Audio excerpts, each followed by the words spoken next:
Yes, hello, it's Spooky Lake Month where we're doing 31 days of haunted hydrology. Today, I want to talk about the submerged sections of the Paris catacombs where people go to dive in what I would consider bone soup. In the 13th century, these vast tunnels were actually stone quarries that were repurposed in the 18th century due to Paris's overflowing cemeteries. Today, this intricate network of catacombs spans over 200 miles beneath the City of Lights and holds the remains of over 6 million people. Most visitors only see a small, curated section of this labyrinth, but Parisian explorers known as cataphiles illegally enter these tunnels. Despite the long history of people becoming lost and confused in these pitch-black corridors and even dying beneath the city, cataphiles continue to explore the uncharted sections of the catacombs, including the ones that are submerged in water. The water in these tunnels range from shallow puddles that lap at your ankles to waist-deep excursions in this silty water.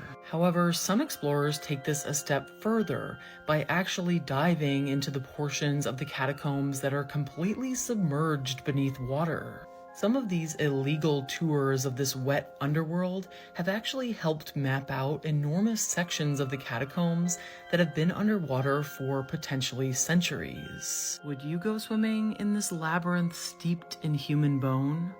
8 out of 10 spookies.